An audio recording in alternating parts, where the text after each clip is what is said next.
فیلم عشقی لطیفه عزیزی در صفحات مجازی نشر شد. لطیفه عزیزی در امریکا مصروف چیکار باری است. تصاویر باور نکردنی و جنجالی لطیفه عزیزی که باعث دردسرهای فراوان در امریکا برایش شده است. فیلم‌های جدید امریکایی لطیفه عزیزی در امریکا و دوری وی از هنر موسیقی. من در این ویدیو پیرامون حقایق همین ماجرا خواهم پرداخت. پس در ادامه با کانال دنیا اینفو باشید.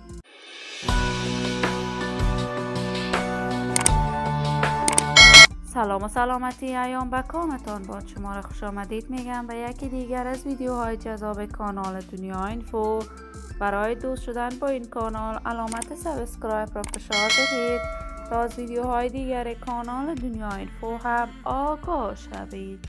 لطیفه عزیزی هنرمند جوان، هنرمند خوش صدا، هنرمند موفق، یکی از چهره‌های مشهور در میان جوانان افغانستان بوده است. لطیفه عزیزی کارهای هنری‌اش را در سن 17 سالگی از برنامه ستاره افغان تلویزیون طلوع آغاز کرد. هرچند لطیفه عزیزی هیچ نوع آشنایی با هنر موسیقی نداشت، ولی توانست در مدت بسیار کوتاه با حمایت مردم افغانستان در این برنامه رقابتی خوب بدرخشد و مقام چهارم را از آن خود کند.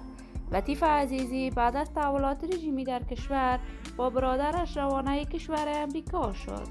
لطیفه عزیزی در کشور امریکا کاملا از راه هنر موسیقی دوری گزید و قرار است در امریکا برای فیلم‌های امریکایی نقش بازی کند. مدل موفق افغان امریکایی تبار در امریکا شده است. لطیفه عزیزی کارهای مشترک را با دیگر افغان‌ها در امریکا انجام می‌دهد. جدیداً تصاویر نشر شده لطیفه عزیزی باعث دردسرهای فراوانی برای لطیفه شده است. وی با لباس‌های کاملاً برهنه در صفحات مجازی‌اش ظاهر می‌شود که بارها واکنش‌های فراوانی را به همراه داشته است، ولی هر کس خودش می‌داند و زندگی شخصیش. من آرزوی موفقیت، سعادت و کامیابی برای لطیفه عزیزی با جمعی از جوانان دیگر کشور خود آرزو دارم.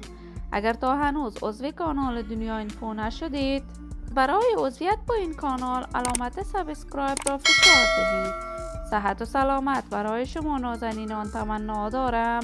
تا درود دیگر همتان را به لای منان سپرده موفق و کامگار باشید.